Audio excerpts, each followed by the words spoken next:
ఘనమైన ఆయన మహిమ సాన్నిధ్యం సమకూడిన ప్రియులారా, మీ అందరికీ కృపా సమాధానములు కలుగును గాక. రైట్, అందరూ బాగున్నారా? ఈ దినము మోషే ఉపవాస మండల ధ్యాన కాలంలోని ముగింపు దినము.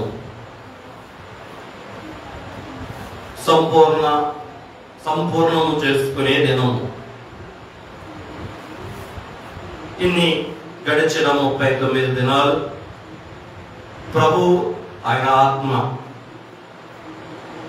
ఈ గుడారమును అనగా మన జీవిత గుడారమును, హృదయ గుడారమును, మన కుటుంబ గుడారమును పట్టు పనిలో మనతో కూడా ఉండి ఆయన ఏం చేస్తూ వచ్చారు? మనలో నిర్మాణం చేస్తూ వచ్చారు. అందుకే దేవుడికి మహిమ కలుగును గాక. ఈరోజు 40వ దినము. ఆ గుడారం పైకి ఏమొచ్చింది? దేవుని మహిమ దిగి వచ్చింది. దేవుని యొక్క తేజస్సు దిగి వచ్చింది. దేవుడికి మహిమ కలుగును గాక. నిర్గమకాండాన్ని చరిత్రలో కనుక మనం చూస్తే మొదటి అధ్యాయం ఎలా ప్రారంభమైంది? మొదటి అధ్యాయం శ్రమలతో ప్రారంభమైంది. మొదటి అధ్యాయంలో ఉన్నదంతా కూడా శ్రమ, మానవుని యొక్క శ్రమ. కానీ 40వ అధ్యాయం మీరు చూస్తే దేంతో ముగుస్తుంది? దైవ మహిమతో, దేవుని తేజస్సుతో ఆ యొక్క అధ్యాయం ముగిస్తుంది. అక్షరాలు అలాగే మన జీవితంలో కూడా ఆరంభం అన్ని అపస్థితులు, అపవాది శోధనలు, శ్రమలు, నిందలు మన జీవితము ఆరంభమైతే మన విశ్వాస జీవితం యొక్క ముగింపు ఎలా కనపడుతూ ఉంది? మహిమతో ముగింపు కనపడతా ఉంది.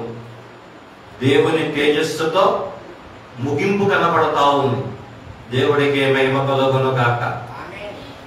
కాబట్టి ఆరంభంలో ఎదురయ్యే అపాయాలకు, ఉపద్రవాలకు మనం ఏం కాకూడదు?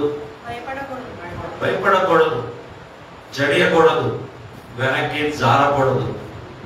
మరి ఏం చేయాలి? సంపూర్ణం అవడానికి ఆయన వైపుకు మనం సాగి వెళ్ళినప్పుడు ముగింపులో ఏముంది? దైవ మహిమ. దేవుడికి మహిమ కలుగును గాక. ఈ ముగింపు అధ్యాయం దేవుడు ఎంత నమ్మదగిన వాడో, దేవుడు ఎంత నమ్ముకోదగిన వాడో, దేవుడు మాట మీద ఎంత గొప్పగా నిలిచి ఉండేవాడో,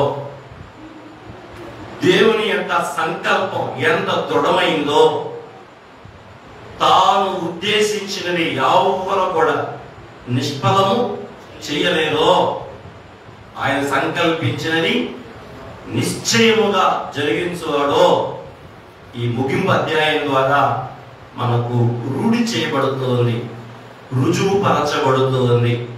అందును బట్టి దేవుడికి మనం ఎంతో కృతజ్ఞమై ఉండాలి. ఆయన ఎదుట సాగిలపడాలి. ఆయన్నే, ఆయన మాటనే అనుసరించి జీవించడానికి తీర్మానం చేసుకోవాలి. రైట్, దేవుడికి మహిమ కలుగును గాక. రండి, ఈ దినం 40వ అధ్యాయాన్ని మనం ధ్యానం చేసుకుందాం. ఈ 40వ అధ్యాయంలో నిర్గమకాండం ముగుస్తుంది అన్నాం కదా.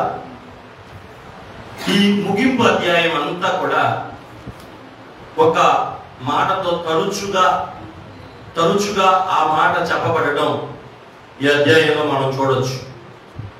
ఇంచుమించు ఆ మాట 8 సార్లు ఈ అధ్యాయంలో మనకు కనపడుతుంది. ఆ మాట ఏంటంటే, యెహోవా మోషేకి ఆజ్ఞాపించినట్లు. ఏమాట? యెహోవా మోషేకి ఆజ్ఞాపించినట్లు. ఇందుకు ఒకసారి హోంవర్క్ చేయండి. చేసి రేపు తైలాభిషేక పండుగలో నాకు చెప్పండి. నేను 8 అన్నాను, 8 ఉన్నాయో, ఇంకా పెరిగి 9 ఉన్నాయో, లేదా తగ్గి 7 ఉన్నాయో, మీరు ఇంటికి వెళ్ళి ఒకసారి హోంవర్క్ చేయాలి. ఏ మాట? యెహోవా మోషేకి ఆజ్ఞాపించినట్లు అనే పదం ఈ యొక్క అధ్యాయంలో మనకు తరచుగా రావటం జరిగింది. మీరు గమనిస్తే దేవునికి విధేయులే విజేతలు. మర్చిపోకండి, ఎవరు తమ విధులకు విధేయులుగా ఉంటారో దేవుడు వారికి ఆయన నిధులు ఇస్తారు. నిధులు అంటే దీవెనలు. పౌలంతులు అర్థమైందా? ఏం చెప్పుకున్నాం? ఎవరు ఆయన విధులకు విధేయులై ఉంటారో దేవుడు వారికి ఆయన నిధులు ఇస్తాడు, అంటే దీవెనలు ఇస్తాడు. మీరు గమనిస్తే మోషే ఆజ్ఞాపించినట్లు బెసలేలు అహోలియాబులు చేయటాన్ని బట్టి మోషే ఎంతో సంతృష్టి చెంది నేనేం చేశాడు? ప్రజల్ని దీవించాడు. ఇవాళ అధ్యాయంలో దేవుడు మోషేకి ప్రత్యక్షపరిచినట్లు, మోషే దేవుడు చెప్పినట్లు చేసినందుకు దేవుడు ఎంతో సంతోషించి ఇవాళ ఏం చేశాడు? దేవుడు గుడారమును ఆశీర్వదించాడు. గుడారము మీదకు దిగి వచ్చాడు. పాత సంవత్సరంలో మోషే గారు ఆశీర్వదిస్తే కొత్త సంవత్సరంలో దేవుడు ఆశీర్వదించాడు. పాత సంవత్సరంలో విధేయులైన వారిని మోషే గారు దీవించాడు. కొత్త సంవత్సరంలో విధేయత చూపిన మోషేని గారిని బట్టి మందిరమును గుడారమును ఆయన ఆశీర్వదించి వారి మధ్యలోకి దిగొచ్చారు. దేవుడికి మహిమ కలుగును గాక. మొత్తంగా మనకి ఏమర్థమవుతుంది? దైవ దీవెనలు ఎవరికి? దేవుని ఆజ్ఞాపించినట్లు ఆయన ఆజ్ఞానుసారంగా నడిచిన వారికి దీవెనలు. అందుకే మన మిషన్ యొక్క మూలవాక్యం ఏంటి? ఎందుకు? ఆయన చేత దీవించబడటానికి, ఆయన చేత నియమించబడిన దైవజనుడు చేత దీవించబడటానికి. ఏం చేయమని చెప్తుంది వాక్యం? ఆయన మనకు చెప్పింది చెయ్యండి అంటుంది. అంటే ఆయన మాటకు విధేయులైతే దీవెనలు. రైట్. ఈరోజు ఈ యొక్క అధ్యాయాన్ని 4 భాగములుగా మనం విభాగించుకోవచ్చు. 1 ఆజ్ఞాపించుట, 2 అమర్చుట, 3 అభిషేకించుట, 4 ఆత్మ మేఘముగా దిగివచ్చుట.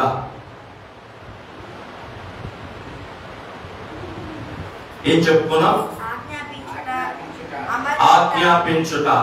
దేవుడు మోషేకి ఆజ్ఞాపించినట్లుగా మోషే గారు ఈ అధ్యాయంలో చేస్తూ ఉన్నారు. మొదటి ఇంచుమించు 15 వచనాలు దేవుడు మోషేకి ఆజ్ఞాపించినట్లుగా మోషే గారు చేస్తున్నారు. 2 అమర్చుట. ఎట్లా అమర్చుతున్నాడు? దేవుడు అమర్చమని చెప్పినట్లుగా అమర్చుతున్నారు. దేని? గుడారాన్ని, మందిరాన్ని, మందిరములో ఉపకరణాలని, మందిరములో ఉంచవలసిన తెరలను ఎక్కడెక్కడ అమర్చమన్నాడు, ఎక్కడెక్కడ కూర్చమన్నాడో, ఎక్కడెక్కడ నిలవబెట్టమన్నాడో, ఎక్కడెక్కడ తగిలించమన్నాడో అట్లా మోషే గారు దేవుడు చెప్పినట్లుగా, మోషేకి యెహోవా ఆజ్ఞాపించినట్లుగా ఏం చేస్తున్నాడు? అమర్చుతూ ఉన్నాడు. దీన్ని ప్రత్యక్షపు గుడారాన్ని, ప్రత్యక్షపు గుడారములోని మందిరాన్ని అమర్చుట. 3 అభిషేకించుట. అమర్చినటువంటి ఆ గుడారమును, అమర్చినటువంటి ఆ ఉపకరణములను దేవుడు ఆజ్ఞాపించినట్లుగా మోషే గారు ఏం చేస్తున్నారు? అభిషేకిస్తూ ఉన్నారు. ఎవరెవరిని? ముందు మందిరమును అభిషేకించుట, రెండవది ఉపకరణములను అభిషేకించుట, మూడవది యాజకులు అనగా మందిరములో పనిచేసే యాజకులను అభిషేకించుట. మందిరపు పని గురించి మనం ఏం చెప్పుకున్నాం? 3 భాగాలు చెప్పుకున్నాం. ఒకటి మందిరపు గుడారపు పని, 2 మందిరములోని సేవా ఉపకరణముల పని, 3వది మందిరములోని యాజక వస్త్రముల యొక్క పని. ఇప్పుడు ఈ 3 పనులను నిలవబెట్టి ఆయన ఏం చేస్తున్నాడు? అభిషేకిస్తున్నాడు. గుడారాన్ని అభిషేకిస్తున్నాడు, రెండవది మందిరములో ఉన్న సేవా ఉపకరణాలను అభిషేకిస్తున్నాడు, మూడవది మందిరములో సేవ చేసే యాజకులను కూడా అభిషేకిస్తూ ఉన్నాడు. ఇది 3వ మాట. ఇక 4వ మాటగా మనం చూస్తే, ఎప్పుడైతే మోషే గారు అభిషేకించి ప్రతిష్ఠించారో వెంటనే జరిగిన పనేంటి? దేవుడు చెప్పినట్లుగా మోషే గారు చేసి పనంతా సంపూర్తి చేయగానే, అభిషేక ప్రతిష్ఠ కార్యక్రమం సంపూర్తి చేయగానే జరిగిన 4వ పనేంటి? ఆత్మ మేఘము వలె మందిరము పైకి కమ్ముకొనుట, నిలిచి ఉండుట, దిగి వచ్చుట మనం చూస్తూ ఉన్నాం. అక్కడ రాయబడిన మాటలు కమ్ముకొనుట, ముందు నిలుచుట, ఆ తర్వాత కమ్ముకొనుట. నిర్గమకాండములో మీరు చూస్తే మరి 34వ వచనంలో ఉంటది, అప్పుడు మేఘము ప్రత్యక్షపు గుడారమును కమ్మగా యెహోవా తేజస్సు మందిరము నింపెను.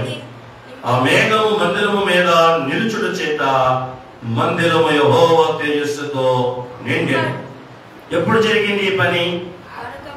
మోషే ప్రభువు ఆజ్ఞాపించినట్లు చేసిన తరువాత ఆ ఆత్మ మేఘములో దిగి వచ్చి ఆ మందిరాన్ని తేజస్సుతో నింపారు. దేవుడికి మహిమ కలుగును గాక. ఈ 4 భాగాలుగా ఈ యొక్క అధ్యాయాన్ని మనం విభజించుకోవచ్చు. ఇప్పుడు మీకు నేను వివరంలోకి వెళ్ళి ఇప్పుడు నేను మీకు వివరం చెప్తాను, జాగ్రత్తగా వినండి.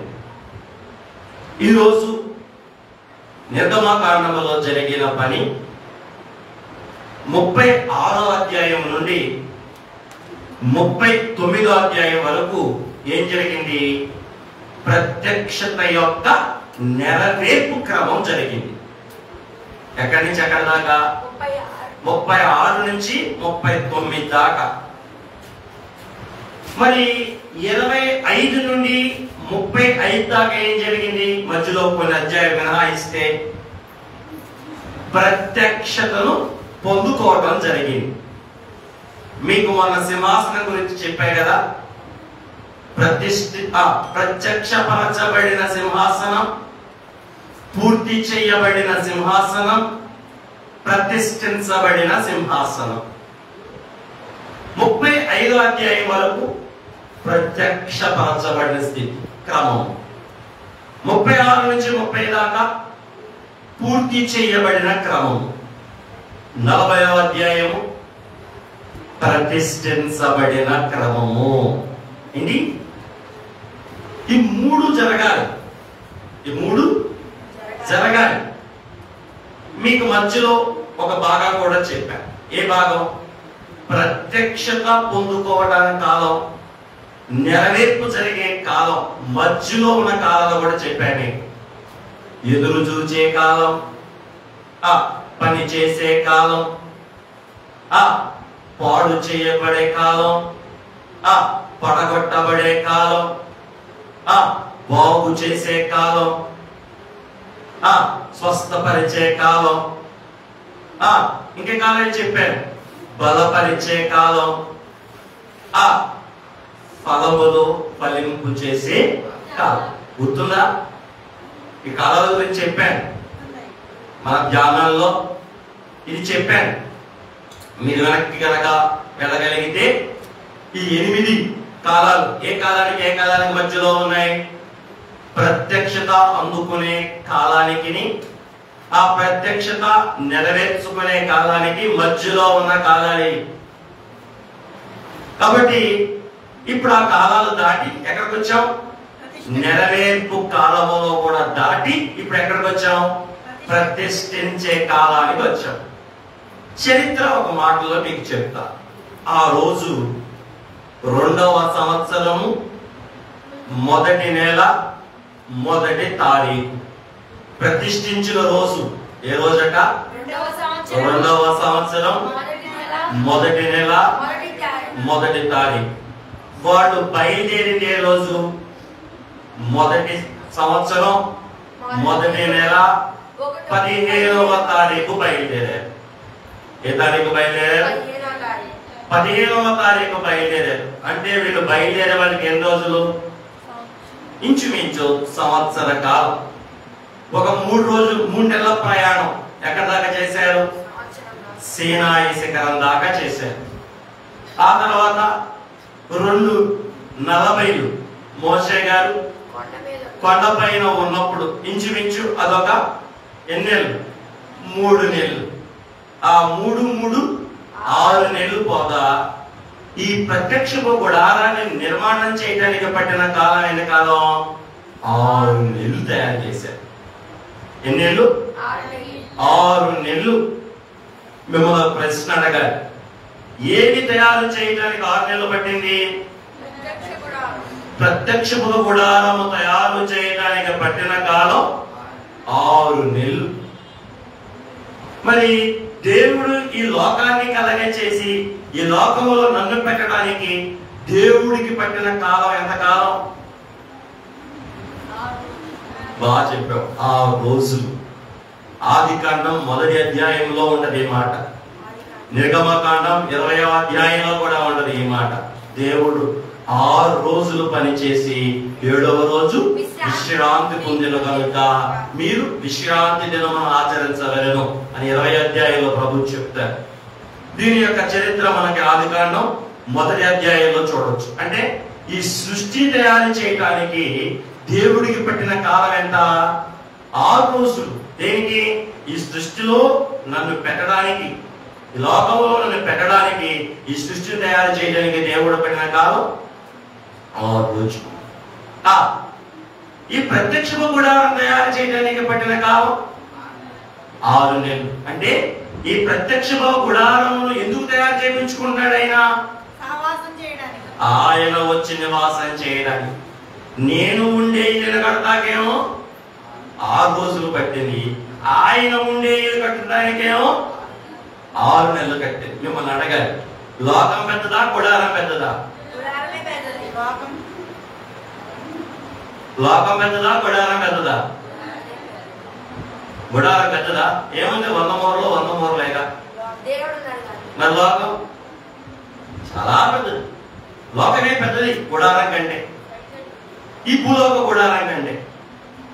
అయినా దానికి పట్టింది 6 రోజులు. దీనికి పట్టింది అంటే నాతో దేవుడు సహవాసం చేయడానికి నిర్మాణం చేస్తున్న ఈ ప్రత్యక్షపు గుడారానికి దేవుడికి పట్టిన సమయం ఎంత? 6 నెలలు. ఆయన ఏం చేశాడు? ప్రయాసపడ్డాడు. ఎవరి కోసం? నన్ను ఆయన మహిమలోకి తీసుకురావడానికి, ఆయన సహవాసంలోకి తీసుకురావడానికి, ఆయనతో స్నేహములోనికి తీసుకురావడానికి నిర్మాణం చేయబడే ఈ ప్రత్యక్ష గుడారానికి పట్టిన కాలం 6 నెలలు. అయ్యా, సృష్టి కోసం కూడా నువ్వు అంత కష్టపడాల, 6 రోజుల్లో అయిపోయింది. కానీ తిరిగి మరలా నాతో నీ సహవాసాన్ని పునఃప్రతిష్ఠించడానికి, ఈ ప్రత్యక్ష గుడారం కట్టడానికి మాత్రం చెప్పండి ఎన్ని రోజులు పట్టింది దేవుడికి? 6 మాసాలు. ఎన్ని రోజులు? 6 మాసాల సమయం మరి దేవుడు తీసుకున్నాడు. దేవుడికే మహిమ కలుగును గాక, ప్రభువు నామానికే మహిమ కలుగును గాక. రైట్, ఇప్పుడు మరొక వివరాన్ని మీకు నేను చెప్తాను. వినండి ఒకసారి. ఒక చిన్న చరణం పాడండి. నరులాలో కొడారము వేసిన తండ్రికి జయము. నరులాలో కొడారము వేసిన తండ్రికి జయము.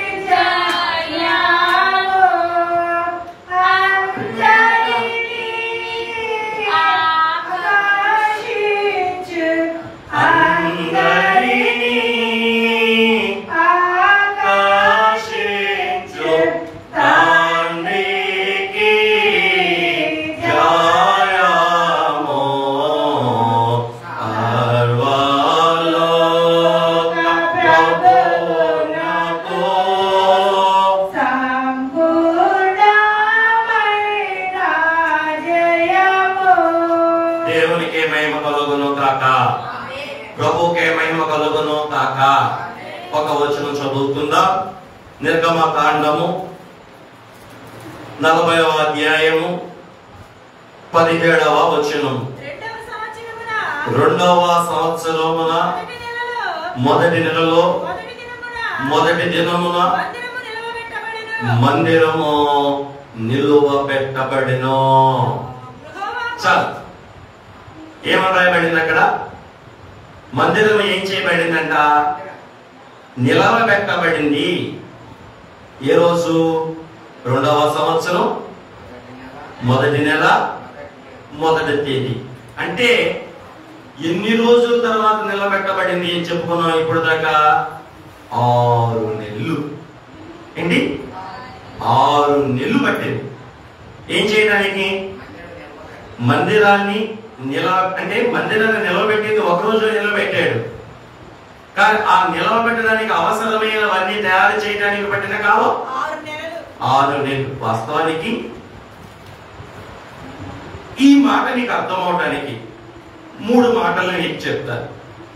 ఒకటి, 6 నెలలు పని చేసిన వారు, 6 నెలలు పని చేసిన వారు. రెండు, నిలవబెట్టిన కాడి నుంచి ఈ మందిరంలో సేవ చేసేవారు. మూడోది,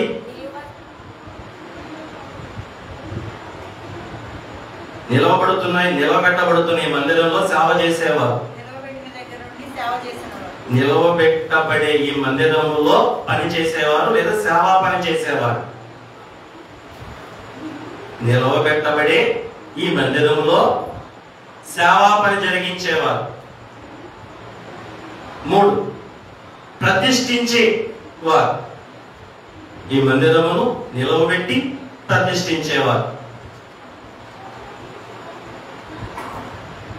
ఎవరెవరో చెప్పగలరా? పనిచేసిన వారెవరు? ప్రజ్ఞావంతులు అహోలియాబు, బెసలేలు. ఎన్ని రోజులు కష్టపడ్డారు? 6 నెలలు కష్టపడ్డారు. ఆ అహోలియాబు, బెసలేలతో పాటు ఇంకా జ్ఞాన వివేకము కలిగిన వారు చాలా మంది ఉన్నారు. వీళ్ళందరూ కలిసి 6 నెలల పాటు ఏం చేశారు?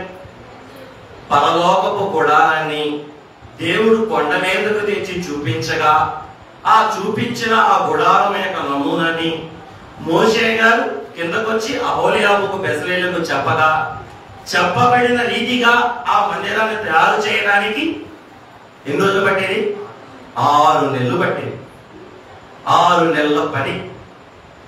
అది ఎవరు చేశారు? అహోలియాబు, బెసలేలు, ఇంకా మిగిలిన జ్ఞాన ప్రజ్ఞ కలిగిన వారు, మనసులో అంగీకారం కలిగిన వారు, ఆత్మలో ప్రేరేపణ కలిగిన వారు, మనసులు రేపబడిన వారు.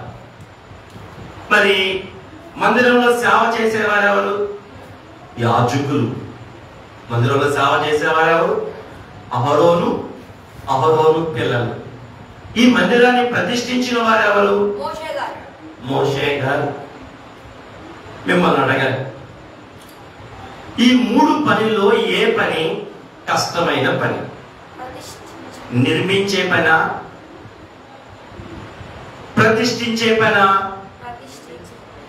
నిర్మించే పని ఎన్ని రోజులు చేశారు? 6 రోజులు చేశారు. ప్రతిష్ఠించే పని ఒక్క రోజే చేశారు. కాబట్టి ఏ పని పెద్దది? ఏ పని కష్టమైంది? 6 నెలలు చేసిన ఆ పని కష్టమైందా? ఒక రోజు చేసిన ఈ పని కష్టమైందా? అయ్యా 6 నెలలు చేసిన పని రైట్, ఒక్క రోజు చేసిన పని సరే. దేవుని ఆత్మ చెప్పే సంగతి ఏంటంటే ఒక్కరోజు చేసిన మోషే పని చాలా కష్టమైంది. ఎట్లాగో నేను వివరించినప్పుడు మీకు అర్థమైంది, మీరు గ్రహించవచ్చు. కిందకి వెళ్దాం రండి. నిర్మించే పనిలో ఏముంది? నిర్మించే పనిలో ఏముంది? ఏమేం చేస్తారు? ఈ దేవాలయం కట్టాలంటే కోరికలు ఏం తేవాలి? ఇసుక తేవాలి. ఇనుము కొట్టుకెళ్ళి ఏం తేవాలి? ఐరన్ తేవాలి. సిమెంట్ కొట్టుకెళ్ళి ఏం తేవాలి? సిమెంట్ తేవాలి. క్వారీకెళ్ళి ఏం తేవాలి? కంకర తేవాలి. ఇట్లా ప్రతిదీ కూడా ఏం చేసుకురావాలి? ఈ ప్రత్యక్ష గుడారం కట్టే క్రమంలో అహోలియాబు బెసలేలు గారు ఏమేం పని చేశారో ఒకసారి చూద్దాం. అహోలియాబు, బెసలేలు ఇంకా మిగిలిన వారందరూ చేసిన పనులు, మోసుకొచ్చే పని, లేదా ఆ కొండెక్కే పని, చెట్లు నరికే పని. ఏ చెట్లు అడిగారు? దేవుడు ఏమడిగాడు? తుమ్మకర్ర అడిగాడు. మరి తుమ్మకర్ర కావాలంటే వాళ్ళు ఏం చేయాలి?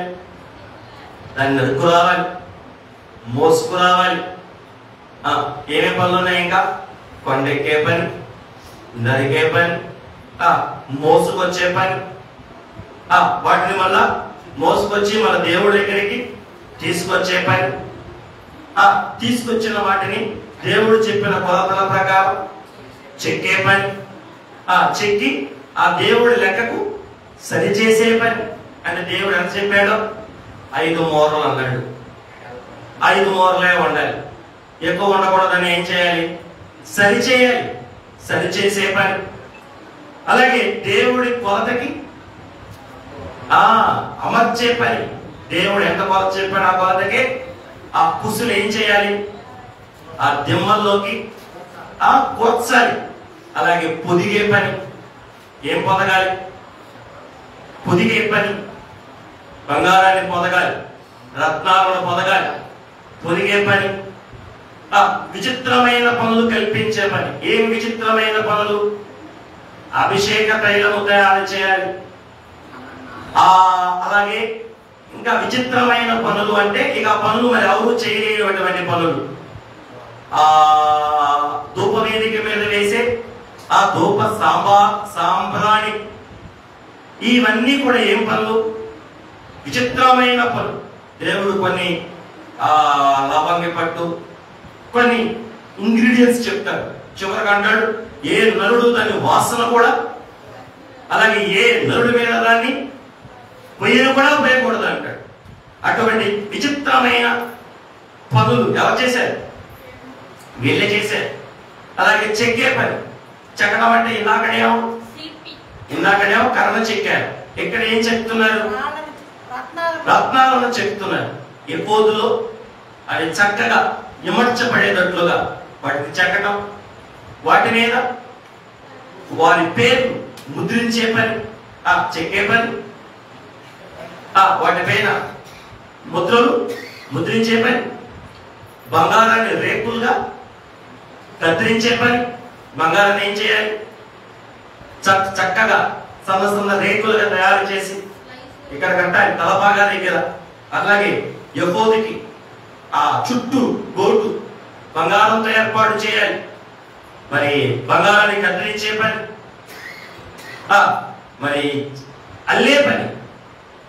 ఏమల్లాలి?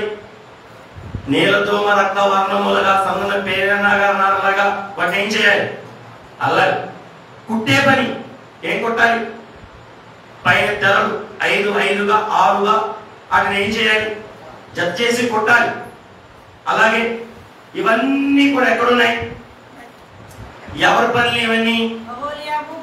అహోలియాబు, బెసలేలు, ప్రజ్ఞావంతులు, అందులో స్త్రీలు కూడా ఉన్నారు. వీళ్ళందరూ కూడా చేసినటువంటి పనులు. అంటే 6 నెలల్లో ఎన్ని పనులు చేశారు? ఇన్ని రకరకాల పనులు చేశారు. ఎవరు? పని చేసేవారు. ఇప్పుడు రెండోది, ప్రతిష్ఠించిన మోషే గారు చేసిన పనులేంటి? ఏం చేశాడు మోషే గారు? ఇవాళ అధ్యాయంలో చేసిన దానికంటే కూడా ముందే మోషే గారి కొన్ని పనులు చేశాడు. ఏం చేశాడు? అందుకున్నారు. ఎక్కడి నుంచి అందుకున్నారు? దేవుని అంతరంగములో నుంచి అందుకున్నారు. ఎక్కడి నుంచి? ఈ మందిరం ఎక్కడది? ఈ మందిరం పరలోక సంబంధమైనది. దాన్ని ప్రభు ఎక్కడికి తెచ్చారు? కొండ మీదకి తెచ్చారు. కొండ మీదకి తెచ్చి మోషేని ఏం చేశారు? నువ్వు నా దగ్గరకి. మీరు చూడండి, మోషేకి అంతకు ముందు చాలా సార్లు ఎర్ర సముద్రం ఎదురైతే అక్కడ ప్రభు ఆయన దగ్గరికి రాలేదా? మారాలో నీళ్లు చేదైతే అక్కడ ప్రభు ఆయన దగ్గరికి రాలేదా? రెఫనీములో ప్రభు వాళ్ళ దగ్గరికి రాలేదా? కానీ ఈ ప్రత్యక్ష గుడారాన్ని బయలుపరిచేటప్పుడు ఏం చేశాడు దేవుడు? మోషేని తన మహిమలోకి తీసుకుని వెళ్ళి ఆయన మహిమ ఎదుట కూర్చోబెట్టుకుని ఆయన మనసులో ఉన్న ఈ మహిమ మందిరాన్ని ఏం చేశాడు? మోషేకి మహిమలో ఈ మందిరాన్ని ఆయన కళ్ళకు చూపించాడు. దేవుడికి మహిమ కలుగునుగాక. కొండపైన మోషేని పిలుచుకొని మహిమలో ఆయన దిగువచ్చి ఏం చేస్తున్నాడు? ఆ మహిమలోకి వచ్చిన మోషే గారికి ఆయన మహిమ ప్రణాళికైన ఈ పరలోక మందిరాన్ని మోషే గారికి చూపించారు. మోషే గారికి చూపిస్తే మోషే గారు ఏం చేశారు? అందుకున్నారు. అందుకునే పని ఎవరిది? అందించే పని ఎవరిది?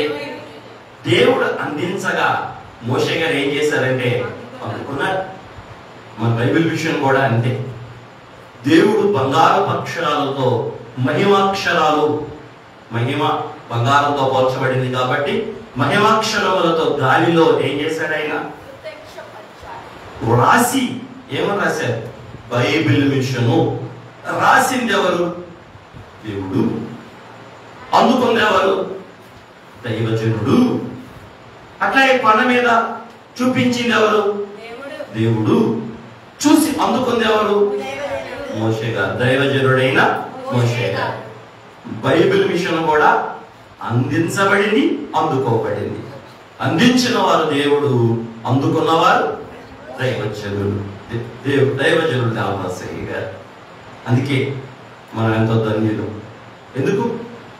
మనుషుల ఉద్దేశమును బట్టి వచ్చింది కాదు బైబిల్ మిషన్. మానవ ఊహను బట్టి వచ్చింది కూడా కాదు బైబిల్ మిషన్. బైబిల్ మిషన్ ఎలా బయలుపడింది? దేవుడే బయలుపరిచాడు. దేవుడు అంతరంగములో నుండి బయలుపరచబడినదే బైబిల్ మిషన్. ప్రత్యక్షపు గుడారం ఎలా దేవుడు అంతరంగములోనిది బయలుపడిందో బైబిల్ మిషన్ కూడా, మీరున్న ఈ బైబిల్ మిషన్ కూడా చెప్పలే, దేవుడు అంతరంగములో ఉన్నది కాలము పరిపూర్ణమైనప్పుడు దైవజనుడికి బయలుపరచబడినదే బైబిల్ మిషన్. అందుకే దైవజనులు అంటారు బైబిల్ మిషన్ వారు భాగ్యవంతులు అన్నారు. ఇది నిజం, గుడ్డుల మీద రాసుకోండి. అందుకే బైబిల్ మిషన్ లో ఉన్న మనం పరిపూర్ణం అవడానికి, సాగిపోవడానికే ఇక్కడ బోధలు చేయబడతాయి. దైవజనుడు దైవ సాన్నిధ్యంలో ఉండగా బైబిల్ మిషన్ అనే వ్రాత కనబడినది. ఆ ప్రక్రియని మనకు కూడా అందించారు. ఆయన మీతో చెప్పినది ఆయన చేశారు, మనకు కూడా చేయండి అని చెప్తున్నారు. ఎందుకు? ఇవాళ అధ్యాయం యొక్క సారాంశం ఏంటి? ఆయన చెప్పింది చేసినందుకు మోషే గారు పనిచేసిన వారిని దీవించారు. ఆయన చెప్పింది మోషే గారు చేసినందుకు దేవుడు గుడారాన్ని ఈరోజు దీవించారు. అందుకే మనం కూడా ఏం నేర్చుకోవాలి? ఆయన చెప్పింది చేయాలంటే ఆయన చెప్పింది తెలుసుకోవాలిగా. ఆయన చెప్పింది తెలుసుకోవాలంటే మనం ఎక్కడికి వెళ్ళాలి? దైవ సన్నిధిలోకి వెళ్ళాలి. దేవుని ఆలయంలోకి మనం వెళ్ళాలి. దైవ క్రమములోకి మనం వెళ్ళాలి. కనుక మోషే గారి యొక్క మొదటి అనుభవం ఏంటంటే అందుకునే అనుభవము. ఏం చేశారు? అందుకున్నారు. మోషే గారు అందుకున్నారు. అందుకున్న తర్వాత అది ఏం చేయబడింది? వివరించబడింది. ప్రత్యక్షతను అందుకున్నాడు. అందుకున్న ప్రత్యక్షను ఏం చేశాడు? వచ్చి పనిచేసే వారికి ఎక్స్ప్లెయిన్ చేశాడు. ఆయన విజువలైజ్ చేశాడు. అంటే ఆయన చూశాడు. చూసిన దాన్ని వచ్చి ఏం చేశాడు? ఎక్కడ వివరించాడు. ఎట్లా వివరించాడు? కొండ మీద ఆయన ఏ విధముగా అయితే చూశాడో చూసింది చూసినట్లుగా వీళ్ళకేం చేశాడు? అది వివరించాడు. ఓపికతో ఏం చేశాడు? 36 అధ్యాయంలో ఓపికతో వారికి 35 అధ్యాయంలో ఓపికతో వారికి వివరించాడు. వివరించి వారికి చెప్పాడు. ఎందుకని? ఓపిక తీసుకోలేదు అనుకోండి, వివరణలో ఎక్కడైనా తేడా వచ్చింది అనుకోండి, కొండ మీద రూపం ఏమైంది? మార్పు వచ్చింది. మార్పు వస్తే ఏమైంది? దేవుని ప్రతిష్ట, దేవుని ఆత్మ వెలుగు, దేవుని మహిమ తేజస్సు ఎక్కడెక్కడాలి? లెక్క కూది తప్పినా, లెక్క కొంచెం తప్పినా. అందుకే మోషే గారు చాలా జాగ్రత్తగా చెప్పే చూసి వచ్చిన దాన్ని మర్చిపోయింటే ఒకరోజు చూశాడా? 2 రోజులు చూశాడా? ఎన్ని రోజులు చూశాడు చెప్పండి?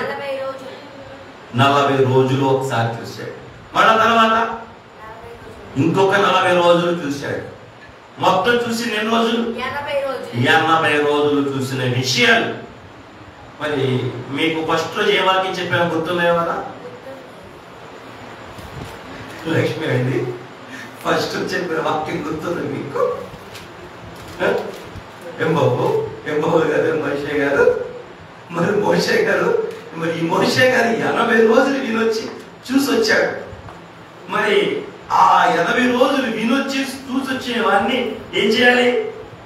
ఈ ప్రజలకు వివరించి చెప్పాలి. మరి చెప్పేటప్పుడు వాళ్ళకి అర్థమయ్యేటట్టు చెప్పాలి, వాళ్ళకి నాటుకునేటట్టు చెప్పాలి, వాళ్ళు మర్చిపోకుండా ఉండేటట్టు చెప్పాలి. మళ్ళా ఆయన చూసింది చూసినట్టుగా వీళ్ళకి చెప్తే వీళ్ళు విన్నది విన్నట్లుగా చేయగలిగేటట్లుగా చెప్పాలి. ఎంత ఓర్పు కావాలో కదా. మోషే గారికి మొదటి పని ఏంటి? దేవుడు అందించిన ప్రత్యక్షత అందుకునే పని. అందుకున్న దాన్ని వల్ల అందించే పని. అందుకున్న దాన్ని అందించాడు. ఎట్లా అందించాడు? వివరంగా కూర్చుని వివరంగా వినొచ్చిందంతా మళ్ళా వివరంగా చెప్పాడు. అప్పుడు 2 పనులు అయిన తర్వాత 3వ పని. ఏ పని? అది నిర్మించే పని. 3వ పని నిర్మించే పని. 4వ పని నిలవబెట్టే పని. 5వ పని అభిషేకించే పని. 6వ పని ప్రతిష్ఠించే పని. ఇక 7వ పని దేవుడు దిగొచ్చే పని. నేను లెక్క వేసుకోవాలా? మళ్ళా చెప్తా కావాలండి. 1 దేవుని దగ్గర నుంచి ప్రత్యక్షత అందుకునే పని. 2 అందుకున్న దాన్ని సవివరముగా ఓర్పుతో వివరించే పని. 3వ పని ఆ చెప్పిన దాని ప్రకారం నిర్మించే పని. 4వ పని మోషే గారు వెళ్తున్నావు. 4వ పని నిలబెట్టే పని. 5వ పని అభిషేకించే పని. 6వ పని ప్రతిష్ఠించే పని. 7వ పని చెప్పండి అభిషేకం. అంటే దేవుని తేజస్సు, ఆత్మ తేజస్సు, దేవుని మహిమ తేజస్సు మందిరం మీదకు దిగవచ్చిన పని. ఇందులో పనివారు చేసిన పని ఏది? 7 పనుల్లో పనివారు చేసిన పని ఏది? తాపీ పని. అదే ఈ చెప్పుకున్న మాటల్లో ఏ పని? నిర్మించే పని. మోషే గారు మీ బలి వెలగల, ఎందుకంటే డిమ్ అయ్యారు ఇప్పుడు కాస్త. కొంచెం బ్రైట్ లోకి రండి, దేవుడికి మహిమ కలుగు. లైట్ లోకి రండి అంటున్నా, బ్రైట్ లోకి అంటే. మోషే పనివారు చేసిన పని 7 పనుల్లో ఏ పని? 3వ పని. ఏంటా పని? నిర్మించే పని. దేవుడికి మహిమ కలుగును గాక, ప్రభుకే మహిమ కలుగును గాక. ఒకసారి 7 పనులు చెప్పగలరా? రాస్తున్నావా? రాసుకో, మళ్ళా చెప్తా నీకోసం. 1 అందుకునే పని. 2 అందుకున్నది అందించే పని. అంటే అదే వివరించడంలోనే అందించడం ఉంది. దేవుడి దగ్గర అందుకున్నాడు, ప్రజలకు అందించే పని అంటే వివరించే పని. 3 రాసావా? 3 నిర్మించే పని. అంటే అందుకున్న వీళ్ళు ఎవరు? అహోలియాబు, బెసలేలు, జ్ఞానాత్మకులు. వీళ్ళు ఏం చేశారు? నిర్మించే పని. ఆ తర్వాత నిర్మించిన తరువాత నిర్మించిన దాన్ని నిలవబెట్టే పని ఇవాళ జరిగింది. 2వ నెల మొదటి నెల 2వ సంవత్సరం 1వ నెల 1వ తారీఖున ఏం జరిగింది? నిలబెట్టే పని. 4వ పని అభిషేకించే పని. 5వ పని ప్రతిష్ఠించే పని. 5వ పని అభిషేకించే, నిలవబెట్టే పని. 4 నిలవబెట్టే పని. 5 అభిషేకించే పని. 6 ప్రతిష్ఠించే పని. 7 దేవుని మహిమగా మందిరం మీదకు దిగి వచ్చే పని. ఎన్ని పనులయ్యే? ఇందులో పనివారు చేసిన పని ఏది? ఒక్క పనే వాడు చేశారు. మరి మోషే గారు ఎన్ని పనులు చేశారు? మోషే గారు చేసిన పనులు ఎన్ని ఉన్నాయి ఇందులో? అందుకునే పని, అందించే పని, నిలవబెట్టే పని, అభిషేకించే పని, ప్రతిష్ఠించే పని. 5 పనులు మోషే గారే చేయాలి. ఎన్ని పనులు? 5 పనులు మోషే గారు చేయాలి. పని చేసేవారు చేసే పనులని ఒక్క పని. ఏంటా పని? నిర్మించే పని. ఎన్ని రోజులు చేశారు ఇది? 6 నెలలు చేశారు.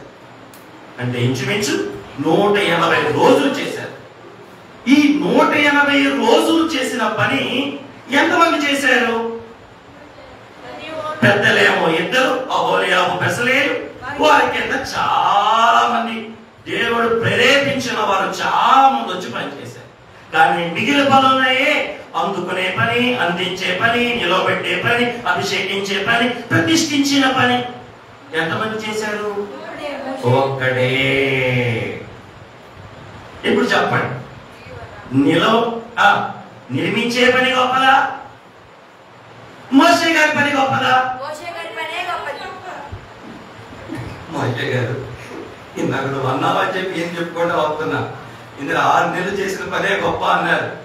మన మనసుకు కూడా అదే కనిపించింది. పాత్ర చేసే పని ఏం కనపడదు, ఏముందిరా మనం ఇచ్చేది తింటాడు తప్ప అనిపించింది. మరి ఏది గొప్ప అనిపించింది? కట్టాను చూడు, కాచాను చూడు, చేశాను చూడు, మందలా కష్టం అనిపించింది. కానీ పాత్ర కష్టం ఏమనిపించింది? ఏమి లేదా అయింది. ఏం మన ప్రాణం తింటాడు, అరగంట అంటాడు, గంట చెప్తాడు, మన ప్రాణం తింటాడు. ఏం పని ఆయనకి? ఏం లేదు ఆయనకి, అంతా మనదే. కానీ కష్టం అంతా ఇక్కడ ఎవరు పడుతున్నారు? మోషే గారు పడుతున్నారు. మోషే గారి పని కష్టంగా ఉందా? పని వారి పని కష్టంగా ఉందా? ఇప్పటికి నేను 2 చెప్పాను, 3 అయిపోయింది. అందుకునే పని చెప్పా, వివరించే పని చెప్పా, నిర్మించే పని కూడా చెప్పా. 4వ పని చూద్దాం, నిలవబెట్టిన పని చూద్దాం. ఏంటిది? ఏం మందిరాన్ని దేవుడు మోషే గారు ఏం చేశారు? నిలవబెట్టాడు. మోషే గారు మందిరాన్ని ఏం చేశారు? నిలవబెట్టాడు. నిలవబెట్టిన రోజు ఏం చేశాడో చూద్దాం రండి ఒకసారి. మోషే గారు మందిరాన్ని ప్రతిష్ఠించడానికి ముందు చేసిన పని ఏంటంటే నిలవబెట్టుట. ఎలా నిలబెట్టాడు? నిలవబెట్టాడు? మందిరము నిలవబెట్టాడు. మందిరాన్ని చేశాడు. ఆ తర్వాత నిలుపుట, ఏం నిలిపాడు? లోపలిగా మందసాన్ని తీసుకొచ్చి నిలిపాడు. కప్పుట, ఏం కప్పాడు? మందసం మీద అడ్డుదరని కప్పాడు. అడ్డుదర కప్పిన తర్వాత లోపలికి తెచ్చుట, లోపలికి ఏం తెచ్చాడు? సన్నిధి రొట్టెల బలను తెచ్చాడు. తెచ్చి ఏం చేశాడు? బల మీద క్రమముగా ఉంచుట. ఏముంచాడు క్రమముగా? 12 సన్నిధి రొట్టెలను ఆ బల మీద క్రమముగా ఉంచాడు. ఉంచేం చేశాడు? వెలిగించుట. ఏం వెలిగించాడు? ప్రదీపములను వెలిగించాడు. ఎక్కడున్నది? 40వ అధ్యాయంలో ప్రదీపములు ఎక్కడున్నాయి అంటున్నా? దానికి ఆపోజిట్ లో ఉంది. ప్రదీపములను ఏం చేశాడు? వెలిగించాడు. ఆ వెలిగించిన తర్వాత ఏం చేశాడు? ఆ ధూప వేదికను కూడా తెచ్చిపెట్టాడు. ఆ తర్వాత తగిలించుట. ఏం తగిలించాడు? మందిర ద్వారమును తగిలించేశాడు. ఇప్పుడు ఏమైపోయింది? అది పరిశుద్ధ స్థలం మొదలు పెట్టేశాడు. పరిశుద్ధ స్థలం మొదలు పెట్టేశాడు. ఆ బయట ఆ బయటికి వచ్చేసి ఆ తెరను కూడా తగిలించేశాడు. ఆ తర్వాత ఏం చేశాడు? నింపినాడు. దేవుని నింపాడు. గంగాళము నీళ్ళతో నింపాడు. నింపేం చేశాడు? తోడుకొని వచ్చాడు. ఎవరు తోడుకొని వచ్చాడు? అహరోని పిల్లల తోడుకొని వచ్చాడు. ఆ తోడుకు వచ్చి ఏం చేశాడు? వాళ్ళకి ధరింప చేశాడు. ఏమి ధరింప చేశాడు? అహరోని గారికి ఏమో ప్రతిష్ఠిత వస్త్రములు, అనగా సేవా వస్త్రములు అంటే యాజక వస్త్రాలు ధరింప చేశాడు. అలాగే కొడుకులకి తొడిగించాడు. ఏం తొడిగించాడు? వాళ్ళకి చొక్కాయలను కుమారులకు తొడిగించాడు. అట్లాగే ఏర్పరిచాడు. ఏం ఏర్పాటు చేశాడు? మందిరానికి చుట్టూ ఆవరణమును ఏర్పరిచాడు. మందిరానికి చుట్టూ ఆవరణ ఏర్పరిచాడు. అలాగే ఇంకేం చేశాడు? అక్కడ దహన బలిపీఠాన్ని కూడా తీసుకొచ్చి ఆ దహన బలిపీఠాన్ని కూడా ఏర్పాటు చేశాడు. దేనికి తెచ్చులో? గుడారానికి, తెరకి, గంగాడానికి ముందుగా ఏం పెట్టాడు? ఇత్తడి దహన బలిపీఠాన్ని పెట్టాడు. పెట్టేం చేశాడు? దహన బలులు అర్పించాడు. ఇంకేం చేశాడు? నైవేద్యాన్ని సమర్పించాడు. ఇవన్నీ కూడా ఎన్ని రోజులు చేశాడు? 6 నెలలు. ఒకరోజే. 2వ సంవత్సరం మొదటి నెల మొదటి తారీఖున ఎంతమంది చేశారు ఈ పనులన్నీ? చెప్పడే. ఏం చేశాడు? ఎవరు సహకారులు లేరు. ఒక్కడే ఒక్క రోజులోనే ఈ పనులన్నీ చేశాడు. ఇక్కడ అయిపోయినాయి ఆ పనులు. మళ్ళా ఈ పనులన్నీ ఇక్కడ రావాలా? ఇక్కడ దాకా ఏం చెప్పుకున్నాం? నిలవబెట్టే పని అయింది. మోషే గారు అర్థమైందా? ఈ క్రమం గమనించారా? ఎక్కడి నుంచి మొదలెట్టాడు? ముందు గుడారం వేసేసాడు. మరి గుడారం ఏంటో తెలుసుకో. నీకు కింద దిమ్మలు పెట్టాలి, దాని మీద బద్దలు పెట్టాలి, ఆ బద్దలకు పెండి బద్దలు పెట్టాలి. ఆ పెండి బద్దలు పెట్టిన తర్వాత దాని మీద 4 తప్పులు తప్పాలి. అప్పుడు ఏం తయారైంది? మందిరం తయారైంది. ఆ మందిరం అయిపోయిన తర్వాత లోపలికి ఏం తెచ్చాడు? మందసాన్ని తీసుకొచ్చాడు. దాన్ని కప్పడానికి ఒక తెరణ వేసాడు, కప్పాడు. దాని తర్వాత బల్ల ఏర్పాటు చేశాడు. బల్ల మీద రొట్టెలు ఏర్పాటు చేశాడు. దాని తర్వాత దీపవృక్షాన్ని నిలబెట్టాడు. దానిలో ప్రదీపానికి వెలిగించాడు. ఆ తర్వాత బంగారు ధూపవేదికను పెట్టాడు. ఆ తర్వాత ఆ తెరం తగిలించేశాడు. వేడికి వెళ్ళి గంగాళాన్ని వేసి పెట్టాడు. దాంట్లో నీళ్లు పోసాడు. దాని తర్వాత ఇత్తడి దహన బలిపీఠాన్ని పెట్టాడు. తర్వాత చుట్టూ ఆవరణాన్ని ఏర్పాటు చేశాడు. అక్కడ గేటుని తగిలించాడు.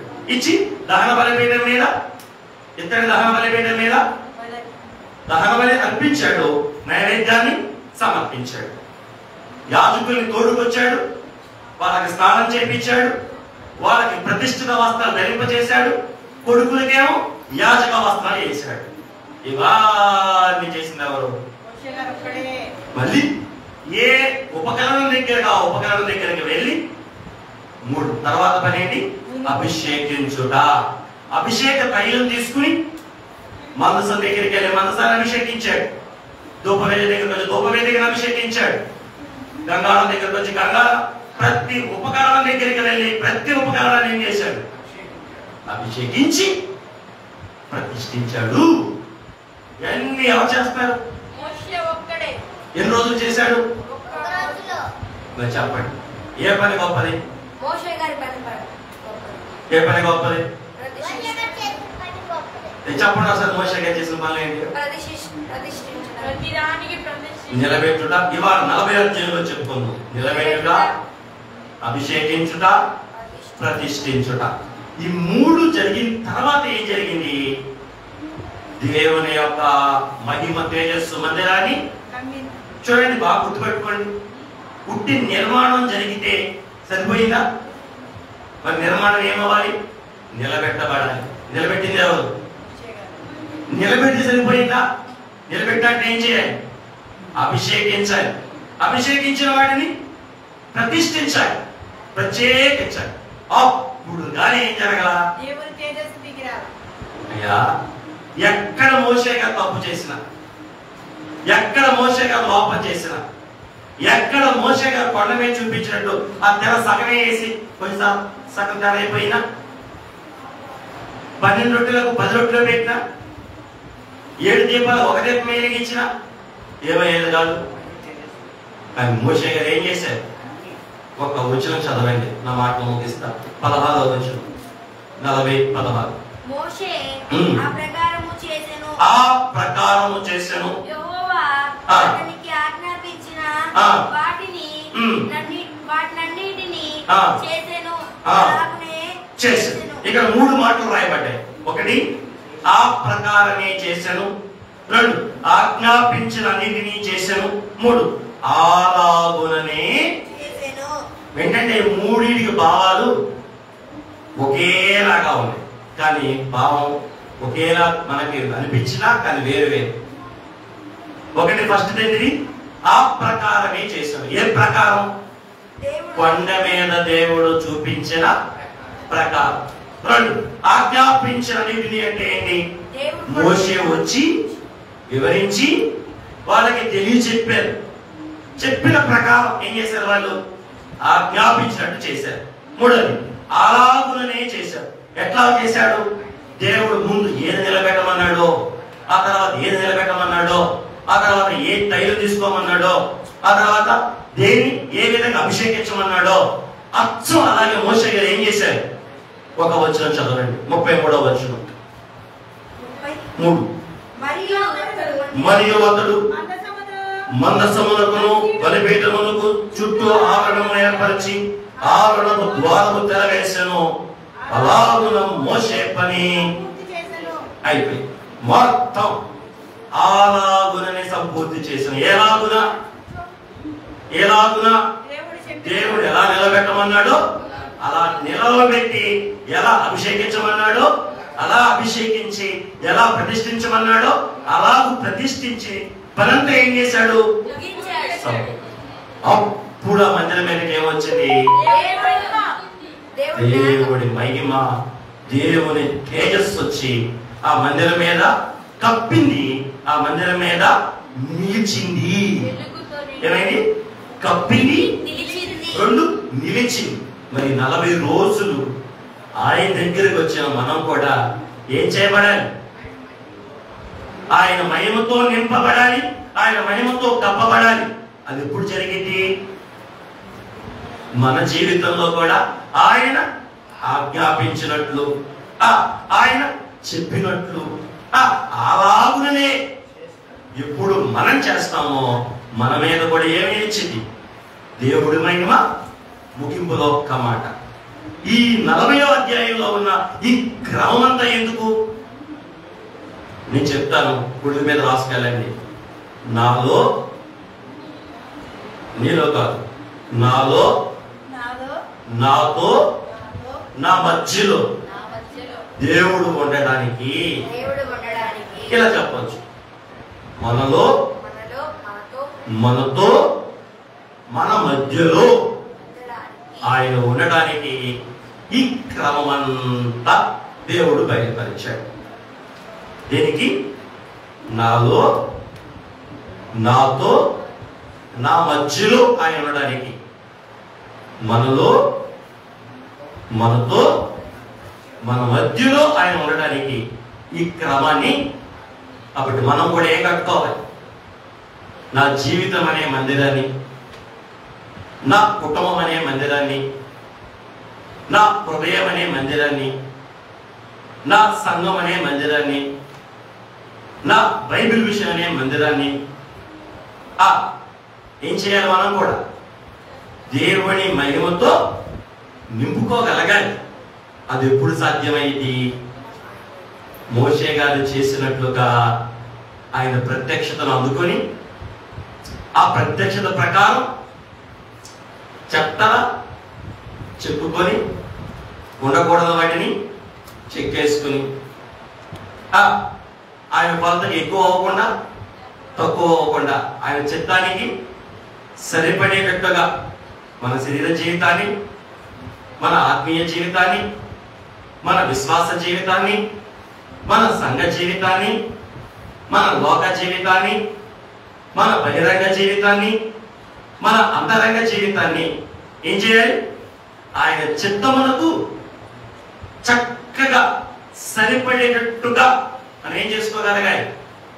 అది ఇమిడ్చుకోగలగాలి. ఇమిడ్చుకుని ఆయన ఎలా మోషే గారు ఎలా నిలబెట్టాడో, ఏ క్రమంలో నిలబెట్టాడో దేవుడు చెప్పిన క్రమంలోనే నిలబెట్టాడు. మనం కూడా ఆయన చెప్పిన క్రమంలో ఆయన ముందు నిలబడి ఈ మందిరాన్ని ఏం చేసుకోవాలి? ఆయన మహిమతో నింపుకోవాలి. అడుగుతారు ఆయన, అయ్యా ఏమని అడుగుతారు? ఈరోజు ఈ మందిరంలో ఉన్న ఈ 40వ అధ్యాయంలో ఉన్న 4 మందిరాలు మీకు వివరణ నేను చెప్పను కానీ ఊరికనే. 1 నిలవబెట్టబడిన గుడారం, 2 అభిషేకించబడిన గుడారం, 3 ప్రతిష్ఠించబడిన గుడారం, 4 మహిమపరచబడిన గుడారం. అయ్యా ఈ నా జీవిత గుడారాన్ని కూడా ఇలాగ మార్చవా అని అడుగుదామా? అయ్యా నా గుడారాన్ని కూడా నిలవబెట్టు, నా గుడారాన్ని కూడా అభిషేకించు, నా గుడారాన్ని కూడా ప్రతిష్ఠించు, నా గుడారాన్ని కూడా మహిమతో మహిమపరచు తండ్రి. 40 రోజులు మీ దగ్గరికి వచ్చాను. చూడండి, ఆ మహిమపరచబడే స్థితి లేకపోతే చెప్పరే, ఆ మహిమపరచబడే స్థితి లేకపోతే మిగిలిన ముందున్న పనులకు విలువ ఉందా? ఈ 40 రోజులు ఎప్పుడు విలువ? ఆయన మహిమతో మన అంతరంగాలు నింపబడినప్పుడే విలువ. మరి రోజు మీరు ఊరకని వెళ్ళకూడదు. ఏం చేయబడాలి? అయ్యా అయ్యా ఊరినే పంపించద్దు అయ్యా, నీ మహిమతో నా హృదయ మందిరాన్ని, నా జీవిత మందిరాన్ని, నా కుటుంబ మందిరాన్ని ఏం చేసి పంపిస్తావు? నింపు పంపించు. నా మీద నిలువయ్యా, నాలో నిలువయ్యా, నాతో ఉండయ్యా, నాతో రాయ్యా. ఎందుకని? నా మందిరం నీ మహిమతో మహిమపరచకపోతే రేపు మేఘం ఎక్కలేనే. ఈ 40వ రోజు, ఈ ముగింపు దినం ఎట్లా ఆ ప్రత్యక్ష గుడాల మీద కొని తేజస్సు నీ మహిమ దింపావు ఈ మానవ గుడాల మీద కూడా. అయ్యా కట్టిన వారు మానవులే, వస్తువులు మానవ సంబంధమైనవే, కానీ వాటిని ఏం చేశారు? ఈరోజు నీ మహిమతో నింపి నీ నివాసంగా మార్చుకున్నావు. నేను మానవుడినే, నేను లోక సంబంధిని, నన్ను కూడా నీ మహిమతో కప్పి నీ నివాసంగా మార్చుకోతండి అని ఏం చేద్దాం? కట్టింది నరుడు, నివాసం ఉంటుంది. అయ్యా నేను కూడా నరుడినే, నా జీవితాన్ని కూడా కట్టి నాలో నీ నివాసం ఏర్పాటు చేయతండి. నీ మందిరముగా, నీ మహిమ మందిరముగా, నీ ప్రతిష్ఠించబడిన మందిరముగా, అభిషేకించబడిన మందిరంగా, నీ కొరకు నిలవబెట్టబడిన మందిరంగా ఈ తోటలో లూరులను దీవించుతండి అని అందరూ మనసారా ప్రాణప్రియుని వేరుకుంటారా? అటు ధన్యత ప్రభు ఇచ్చి